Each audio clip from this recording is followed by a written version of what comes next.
Don't lose your way. Your mind, we have to be as one.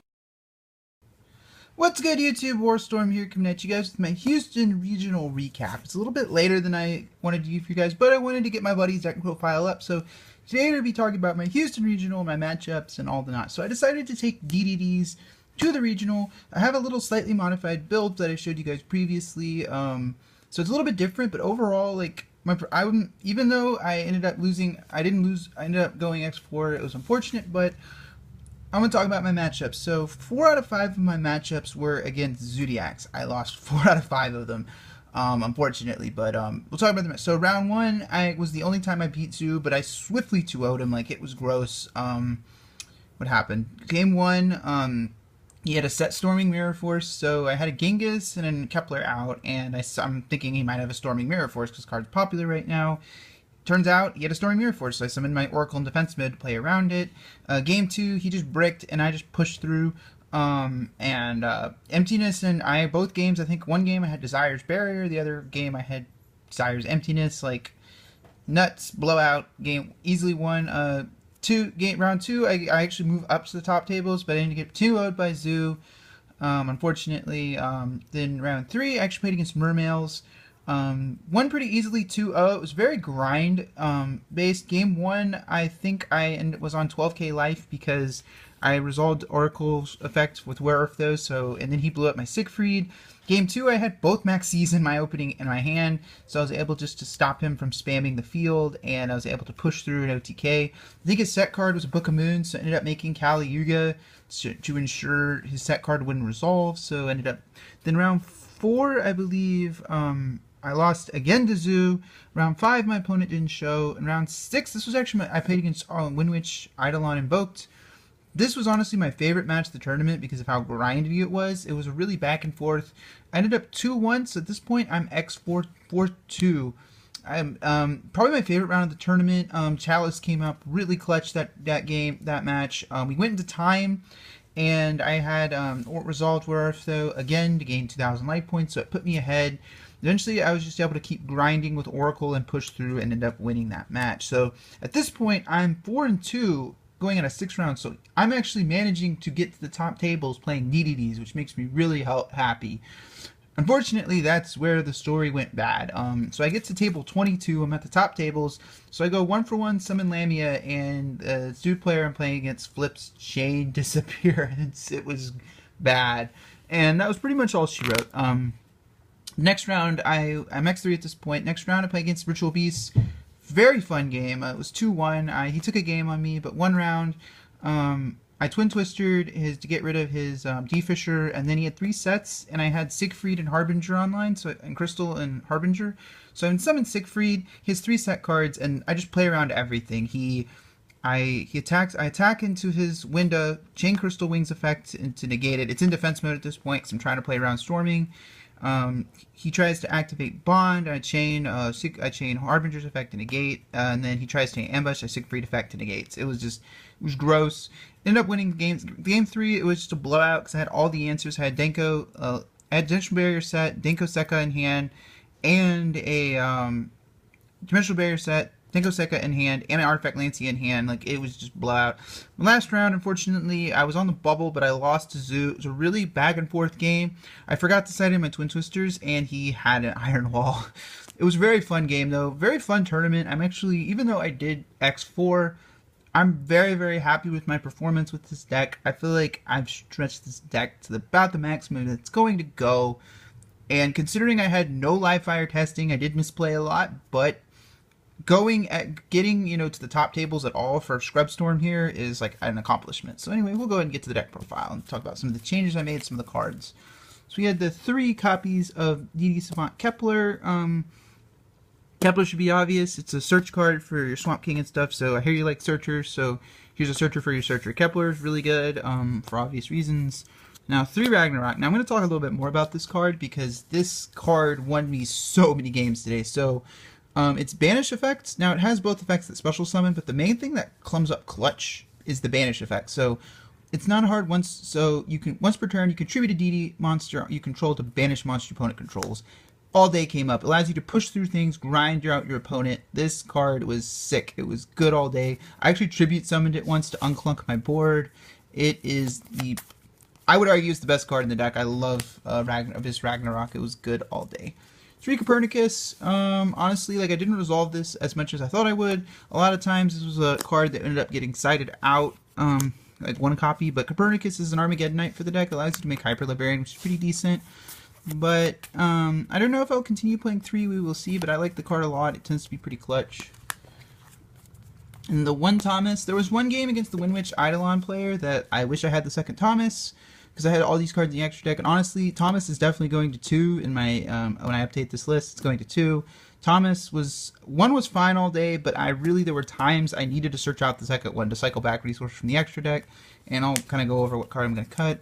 The 3 Lamias, obviously, Lamia is, you know, she allows you constant recurable tuner that can allow you to extend plays. Obviously, when she got Chain Disappearance, I was like, yeah, it's game at that point. The card is nuts. I like it a lot. And then the 3 Swirls and 3 Necros. These obviously these are pretty obvious ratio-wise. There was one point where I bricked against the round 7 because I had a Necro Slime Werewolf though, a Thomas, and 2 Chalices in hand because I sided them in against the Zoo player, and this is just pretty standard. I like these lists a lot. Then the 2 Maxis, I saw this just enough. It helped me win games against the Mermail player. Honestly, like, Maxis, honestly, I wouldn't be shocked if this card gets banned. Like, it creates so many dumb interactions, and it's just like, it's just a stupid card, honestly. And then for now, it's all the monsters. The spells, we have the 3 Gates and the 2 Swamp Kings. Honestly, like, the 2nd Swamp King was relevant a lot because of Pot of Desires, and honestly, like, I would definitely play 2. I like 2 a lot. It's perfect this way. I don't play Witch. I did testing with Witch like before, and as I've told you guys, I always wish it's something else. So it's one of the reasons these are the only Dark Contracts I play. It was fine all day. I saw them just enough. 3 copies of Allure of Darkness. I kind of wish I could see this card more because it's just sometimes, like, I feel like I just needed a slightly bit more draw power for the deck. But Allure 3, you have plenty of darks. You play all darks. 3 lures. Then 2 Pot of Desires. So Pot of Desires, and all the testing I've done with this card, it's only, and on the whole tournament, it bit me in the ass only once. Now, the only problem is that a lot of Zoo players now open Totem Bird going first instead of Invoker. So there was one instance where I couldn't activate it because he had the Totem Bird out, which was unfortunate. But the card is good in this deck, and honestly, like, if I had the 3rd one, I would strongly consider playing 3. But it's just, I think 2 was fine all day. Saw it just enough, didn't see it too much, which is kind of the point. And for the 1-ofs, we have the 1 Upstart, 1 Foolish, 1 for 1, and 1 Soul Charge. These 3 were fine. Foolish was a card that tended to go in and out depending on the matchup. This card's coming out. Soul Charge, the only time I drew it all... The thing is, Soul Charge is a win more card because most of the time I did testing and I found with Soul Charge and DDDs, most of the time, all it does is get you another Synchro, which is good, but it's not good enough to warrant, like, this is a win more card in this deck. Upstart was fine. It tended to be a slot I sided out a lot. 1 for 1 and Foolish, pretty good all day. I feel like these are fine, but the Soul Charge, this will be a 2nd Thomas when I do update the list. This will be a 2nd Thomas. Soul Charge is definitely a win more card in this deck. Then probably the spicy tech for the day, and the card that was good, fantastic all day, was 2 copies of Where Arf though. So, the way this card works is that the way it's worded, you take damage. So if you happen to have an Oracle out on your end phase, you gain life points. Especially when you're going into time, that is absolutely clutch. That got me, won me the game against the, when you're going to time against the Eidolon Winwitch player I beat. Really powerful card. 2 is just perfect. You want to see it, but you don't want to see it too much. And 2 was perfect. Only bricks for me once all day. Fortunately, that was against the Zoo player, round 7. The traps, 2-dimensional barriers, 1 vanities. The main reason I have 2 barriers is because I just don't want to draw multiples. Like, barrier is a really good card. You do need it to be competitive in a lot of situations, especially with this deck. But 2 was perfect. Like, Unfortunately, one of my rounds I lost. I drew all 3 of these, and like, so the main thing is like you with DDDs, and since they are a combo based deck, you want to keep the trap lineup very, very small because you don't want to draw too many traps. Then we'll go ahead and go for the side because this is something that I kind of wanted to take a little bit more time on. So we have the 2 Gamma Seals. I only sided the Gamma Seals I didn't side the Gamma Seals all day. I was expecting to see more matchups where like it was just in case I saw something like Toad variants. It was mostly prepping for that. Gamma Seal didn't come in all day. This might be something else in the future, but that's why it was in here. Then with the 2 copies of Artifact Lancia, absolutely brilliant card. It won me games against both the Ritual Beast player and it won me games against Ritual Beast player. Won me games against the Windwitch Eidolon player. Absolutely brilliant card. Definitely could see it getting a super rare reprint in the next Astral Pack. Really powerful card. Then the 1DD Crow. Now, the reason I ran the 1DD Crow is because it's searchable via Where Earth, though. You only need 1. The main thing is you just want to get the rat out of there so they can't do all their recycle shenanigan bullshit. The main thing is you want to get rid of that, and that's one of the reasons why I had 1DD Crow. It was fine. It was perfect all day. Now, probably my favorite card on the side, the best decision I made was 2 copies of Denko Rekka. I managed to take a game on a Zoo Paleo player because I had emptiness, and then I summoned Denko, and he wasn't salty, but you could tell the expression on his face was like, oh my god. Denko Sekka, honestly, like, if you do not have these, I would pick these up because not only is it good now against Paleo variants, it's also going to be good into Link format because the format, I think, is going to get a lot more back row heavy. So if you do not already have Denko Sekkas, I would strongly advise you pick them up. Really powerful card. Really good tech this format. Then the 2 Dark Holes, I was considering main decking Regeki, but honestly there weren't any situations where Dark Hole was less good than Regeki. It was fine all day. I didn't have any issues with it. So yeah, Dark Holes. They went in against the Zoo players. That was pretty much it. Last 2, we have the 2 Twisters, 2 different Chalice. Chalice was amazing against the Invoked player. It won me games. So what happened was there was multiple times where he tried to scythe me, and I was just like, Chalice will save your ass. And what I love about this card is it's good going first because at worst it's just another trap card. If you draw it going second, it allows you to play around whatever your opponent has on the board. Twin Twisters was good against the Ritual Beast player. It helped a lot. I honestly think if against the Zoo player, if I had sided this in Game 3, I should have. I kept Ghost Ogres in, but unfortunately I did not. There are Ghost Ogres right here somewhere. Oh yeah. I missed those. For the last 2 sides, we have the... Of course, I honestly forgot about these, which is the Ghost Ogres and Snow Rabbits. I'm going to be honest with you guys. I'm going to make a very, very unpopular opinion here. Ghost Ogre is not as good as you think it is against Zoo. Now, let me explain before you guys get all salty or whatever. Ghost Ogre's amazing. The problem is Ghost Ogre's only good. The only thing it hits is Barrage. If they have an established board, Ghost Ogre does nothing. It does nothing if they already have an established board. That's the problem I have with Ghost Ogre against Zoo. I'm not saying it's bad.